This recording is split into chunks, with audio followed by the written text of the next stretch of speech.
Hello friends, आपका हमारे channel वेद academy में हार्दिक स्वागत है। आज हम आपके सामने इंग्लिश सब्जेक्ट से रिलेटेड राजन सीरीज़ के शॉर्ट आंसर के पार्ट 7 को डिस्कस करने जा रहे हैं, जो यूपी डीएलएड के सेकेंड सेमेस्टर से रिलेटेड है। इससे प्रीवियस वीडियो में हमने इसके पार्ट 6 को डिस्कस किया था। अगर आप उसे देखना चाहते हैं तो प्ले लिस्ट में लिंक से जाकर प्रीवियस वीडियो को देख सकते हैं। तो आइए स्टार्ट करते हैं। Question number 24, give arguments in favour of teaching poetry in our school. स्कूलों में कविता पढ़ाने के पक्ष में तर्क दीजिए। तो the argument in favour of teaching poetry in our school are as under. हमारे स्कूलों में कविता शिक्षण के पक्ष में तर्क जो दिए गए हैं वो इस प्रकार हैं। सबसे पहला है number 1, poetry has tremendous appeal for the children and it is the best way of the exciting their love of language. It is not fully realized how near the child is to the poet. Poetry has a special appeal for the aesthetic and communicative sides of the child's personality. कविता में बच्चों के लिए काफ़ी आकर्षक है और यह अनेक भाषा प्रेम को उत्साहित करती है। सर्वोत्तम तरीका है, मतलब भाषा प्रेम को उत्साहित करने का सर्वोत्तम तरीका है। यह समझ में नहीं आता है कि बच्चा कवि के कितना निकट है, और कविता में बच्चों के व्यक्तित्व के सौंदर्य और सहज पक्षों के लिए एक विशेष अपील है। कहने का तात्पर्य है कविता के द्वारा बच्चे अनेक प्रकार की भाषाओं को मन से सीखते हैं, मतलब उन्हें सीखने का एक उत्साह होता है। एक सर्वोत्तम तरीका माना गया है क्योंकि कविता सुनने में बहुत अच्छी लगती है और आकर्षक भी होती है, इसलिए बच्चे उसे सीखने के लिए उत्साहित रहते हैं। सेकंड पॉइंट है, poetry educates our emotions and increase our powers of imagination. We can compare prose to walking, moving from one place to another on the surface of our getting the words daily work done. Poetry may be compared to dancing, rising above the surface of our perception in relation getting a fuller view of its reality. कविता हमारी भावनाओं को शिक्षित करती है और हमारी कल्पनाशीलता को बढ़ाती है। हम गद्य की तुलना धरती पर एक स्थान से दूसरे स्थान पर जाने के लिए कर सकते हैं, जिससे विश्व का दैनिक कार्य पूरा हो जाएगा, लेकिन कविता की तुलना उस नृत्य से की जाती है जो पृथ्वी की सतह से ऊपर उठे हुए हैं और अपने संबंधों को देख रहे हैं और वास्तविकता को पूरी तरह से देख रहे हैं। कहने का तात्पर्य है कविता जो है वो हमारी भावनाओं को शिक्षित करती है और कल्पनाशीलता को बढ़ाती है। पोइट्री के द्वारा बच्चों की इमेजिनेशन पावर को बढ़ाया जा सकता है। वो अनेक प्रकार की कल्पनाएं करने लगते हैं और उनमें कल्पनाशीलता का विकास होता है। नेक्स्ट है हमारा third point, poetry is more memorable than prose because of its arrangement of the rhymes and rhythm. कविता गद्य की अपेक्षा अधिक स्मरणीय है क्योंकि इसमें लय और गति दोनों विद्यमान होती हैं। जो भी हम कविता गाते हैं वो एक लय और गति के साथ गाते हैं, तो पोइट्री में ये दोनों चीज़ें विद्यमान होती हैं, इसलिए इसे याद करना आसान हो जाता है गद्य की अपेक्षा। गद्य में कोई भी गति और लय नहीं होती है, उसे याद करना थोड़ा कठिन होता है। इसीलिए बच्चों को छोटी क्लासेस में देखिए, नर्सरी क्लासेस में पोइम आसानी से याद हो जाती हैं क्योंकि उनकी एक लय होती है और एक गति होती है। नेक्स्ट 4 पॉइंट है, the rhythm of poetry help the learner to acquire natural speech rhymes.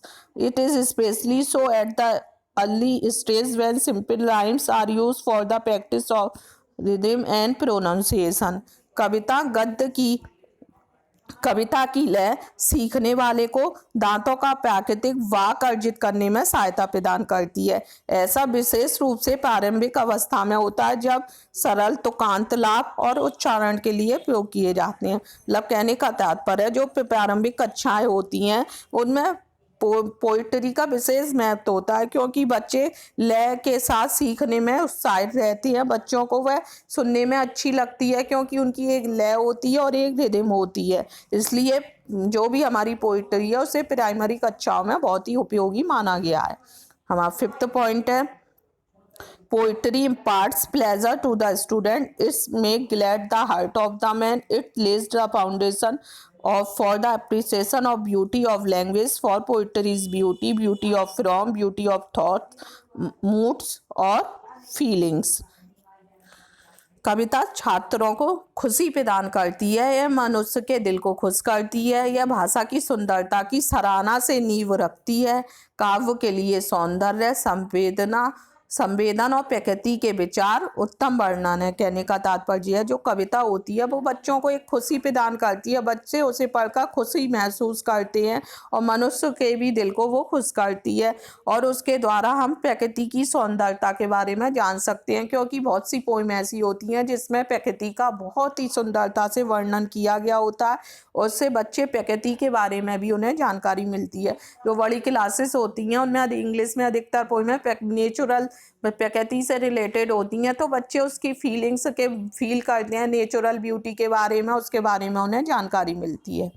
6 point है poetry introduce variety in the English courses and is a good antidote against boredom. कविता अंग्रेजी पाठ्यक्रम में विविधता प्रस्तुत करती है, उबाऊ या बोरियत के खिलाफ एक अच्छी एंटीडोट। मतलब जो कविता होती है वो अनेक प्रकार से विभिन्न बातों के बारे में बताती है। जैसे कोई पोइम किसी टॉपिक से रिलेटेड है, कोई पोइम किसी टॉपिक से मतलब विविधता की बारी जानकारी देती है। ये एक उबाऊ या कह सकते हैं बोरियत के खिलाफ एक अच्छी एंटीडोट भी साबित हुई है। ये बच्चों को इंटरेस्ट पैदा करती है तो उन्हें बोरियत नहीं होती है और वे उसे आसानी से पढ़ते हैं। नेक्स्ट क्वेश्चन है हमारा question number 25। Give arguments against teaching poetry in our school. स्कूलों में कविता शिक्षण के खिलाफ तर्क दीजिए। The argument against poetry teaching. Number 1 है the teaching of poetry does not help in acquiring mastery over the different skill of language because the language of poetry is different form of the prose.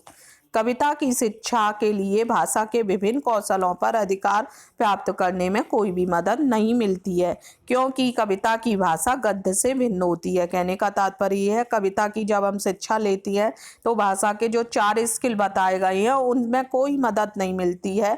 कविता की जो भाषा होती है, जो language होती है, वो हमारे गद्य से भिन्न होती है। गद्य के द्वारा हम 4 स्केलों को डेवलप करने में मदद मिलती है, लेकिन पोइट्री में हमें उन 4 स्केल को डेवलप करने में कोई भी हेल्प नहीं मिलती है।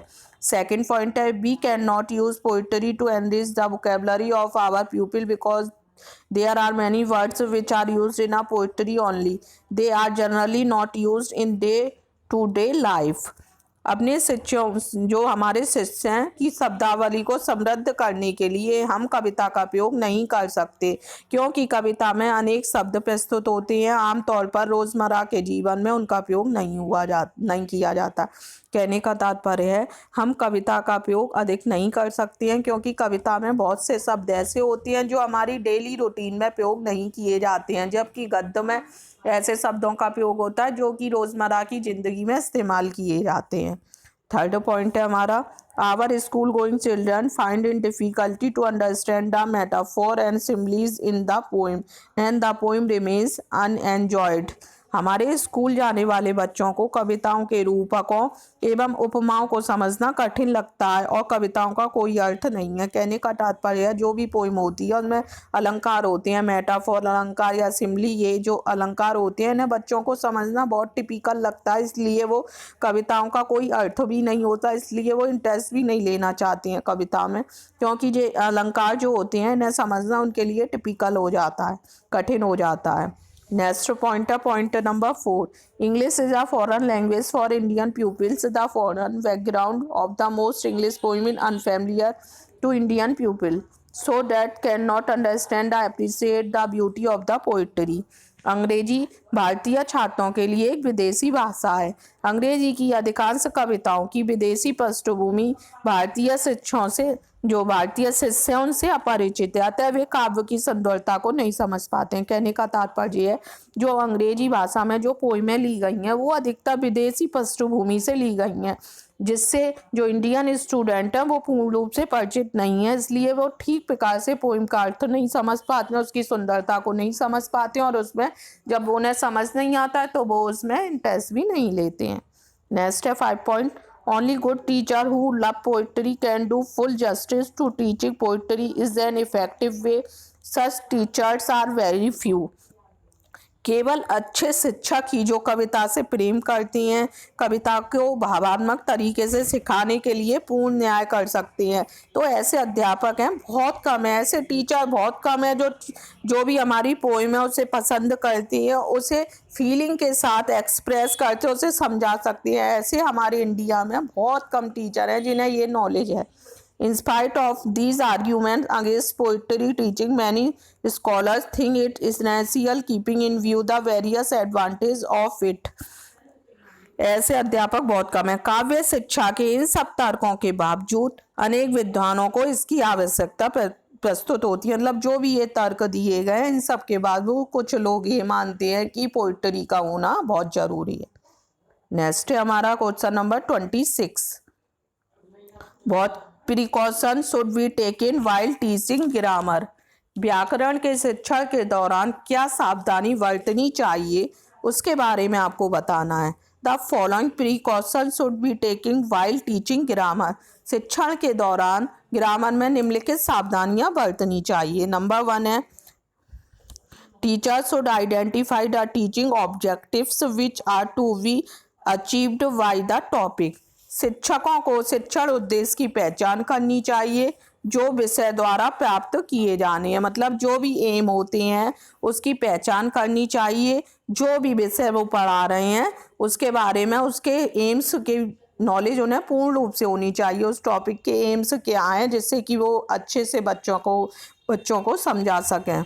सेकंड पॉइंट है teacher should be competent for developing instructional producer of grammar teaching.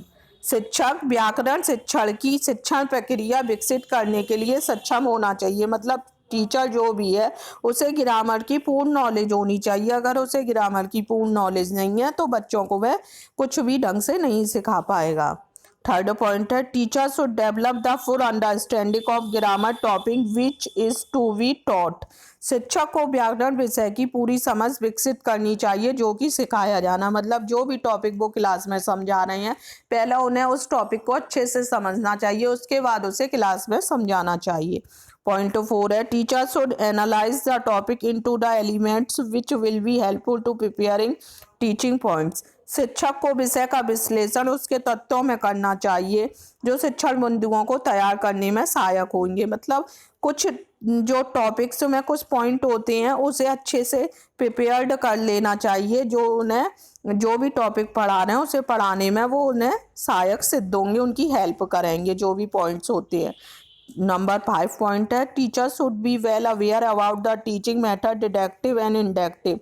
It is also known as rule and rule system of teaching.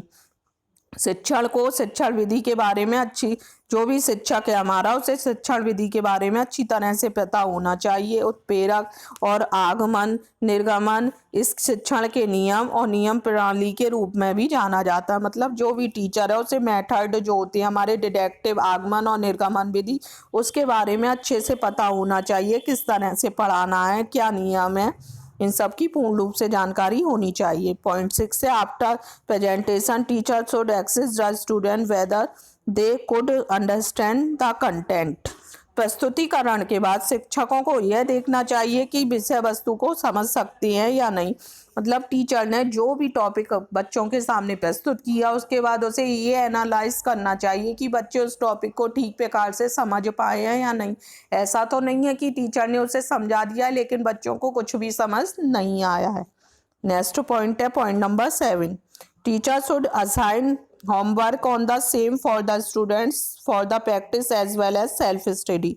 शिक्षकों को अभ्यास के साथ ही स्वयं अध्ययन के लिए छात्रों के लिए उसी पर होमवर्क देना चाहिए। मतलब टीचर ने जो भी सिखाया है टॉपिक उसी से रिलेटेड ही उन्हें गृह कार्य देना चाहिए जिससे कि उनकी प्रैक्टिस हो जाए और टीचर को भी पता चल जाता है कि बच्चों को उस टॉपिक के बारे में कितना समझ आया। अगर नहीं समझ आया है तो वो नेक्स्ट डे उसे रिपीट कर सकता है, दोबारा समझा सकता है।